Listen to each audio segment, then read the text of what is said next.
Violet Evergarden is a girl who was raised as a child soldier.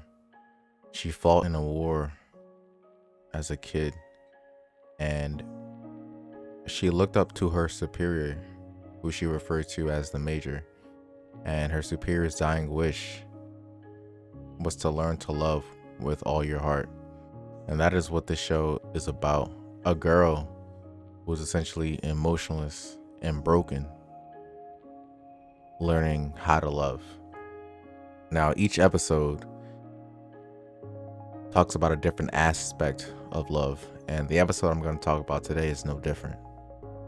Today, I'm going to talk about episode 10, titled "A Loved One Will Always Watch Over You." This is, in fact, my favorite episode, and it introduces the idea to love through time. So, if you haven't seen it, I would recommend going to Netflix and watching it and coming back to this video, because it is honestly definitely an eye-opening episode. So the story takes place in a mansion, and those living in the mansion are Anne, her mother, not giving a name, so we'll refer to her as Miss Magnolia, and finally the maid Ellis.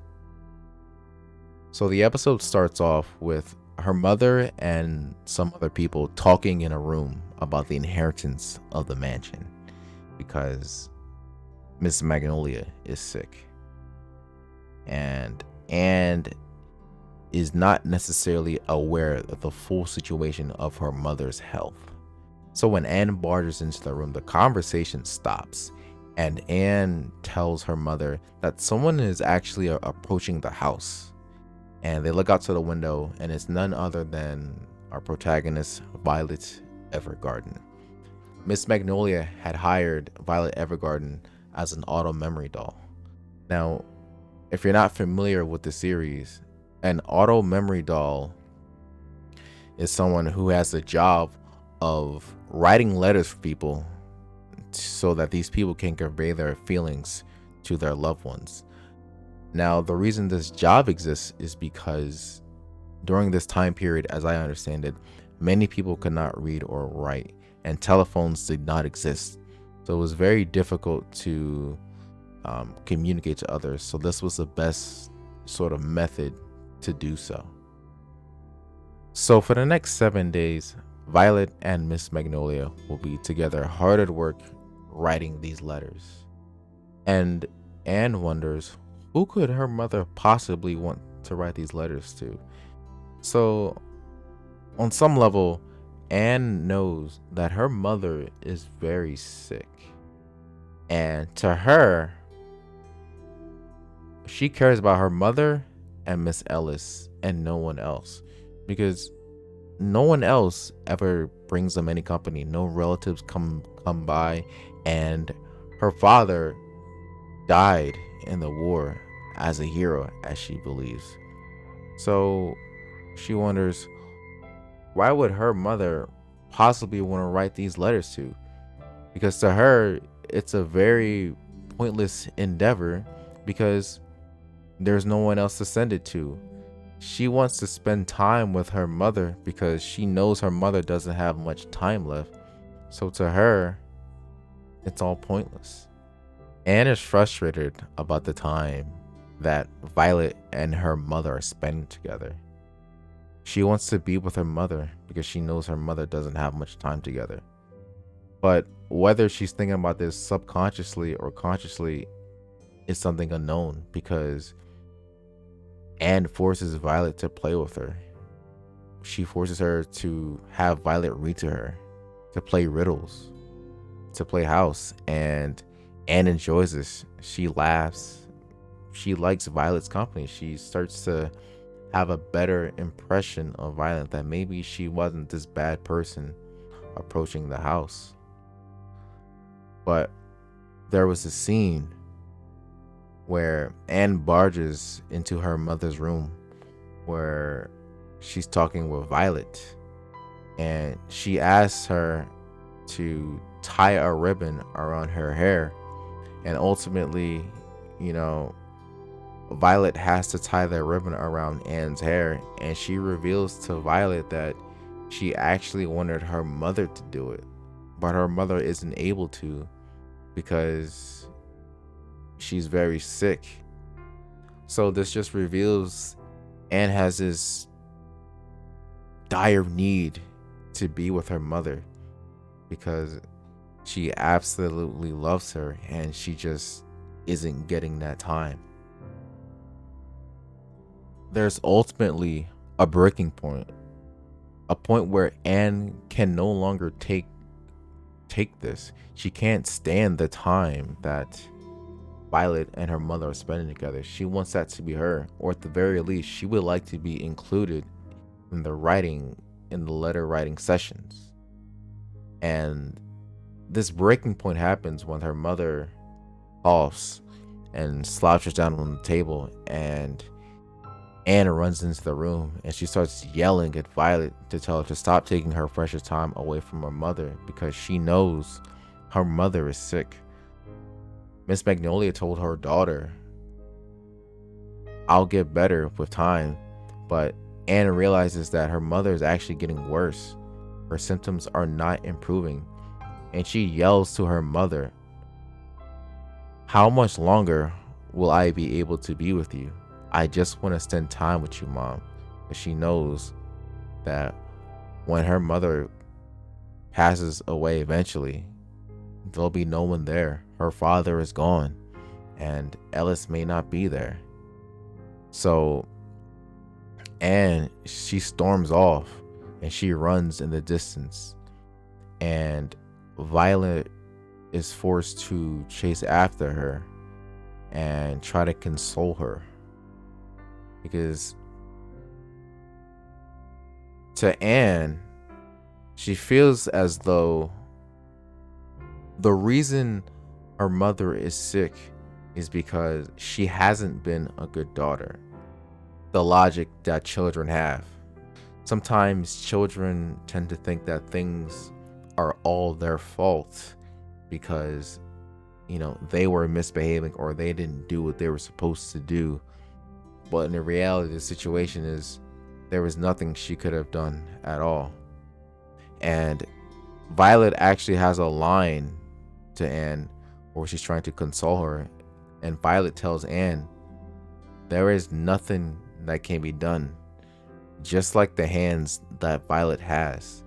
Because if you're not aware, Violet has these metal hands that she lost during the war because her hands were blown up trying to save the Major. Anne is sad. She's crying. And Violet ultimately tells her the words, "There is no such thing as a letter that doesn't deserve to be delivered."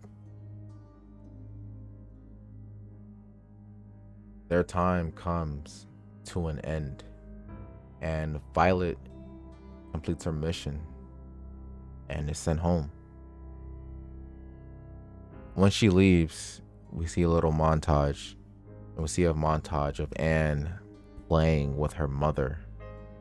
She has an opportunity to do all the things she wanted to do with her. Read together, do riddles. You see an image of them playing out in the garden. But essentially, they're able to spend their final moments together. More time passes, and the funeral happens. It's Anne at the funeral, some relatives, and Miss Ellis. But ultimately, Anne is all alone. She has no one to take care of her. And it's a very, very sad moment because who will guide her? Who will show her any love or affection?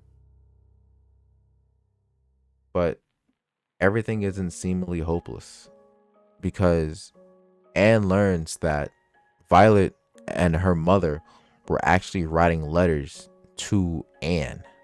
These letters would be sent every year on her birthday, just so that she could feel her mother's warmth and her mother's love. So she receives her first letter on her 8th birthday, and it says something along the lines of, times are probably hard for you right now, but things will get better. She receives another letter on her 10th birthday, hoping that Anne has matured a little bit and hope that she loves reading and dancing. And by her 18th birthday, she asks, I hope you are falling in love. And I know that whoever you choose is a wonderful person. By her 20th birthday, she receives a letter saying, remember, even adults are allowed to complain sometimes, and that I will always love and be watching over you. This was amazing because Anne's mother was able to achieve the concept of loving across time, even when you're not even present anymore. Because Anne will receive letters for the next 50 years. She'll be able to receive her mother's love, wishing her happiness, giving her guidance, and providing other motherly duties that she otherwise wouldn't be able to receive. And Violet has to hold back her tears when she returns back to the postal office, and she starts crying because she knows that Anne will be all alone in that mansion and there will be no one there to help her. But that isn't true. Violet's role was a very important and pivotal one. She was able to provide a route or a medium to which someone who is no longer around can still provide guidance and show their love to someone who's still on the earth. So I think that's just a very beautiful thing. A lot of the times we talk about when those we love die, we keep their memories in our hearts, and that's how these people live on, which to me is great. But this is almost like a reverse method, and it's done in such a beautiful way.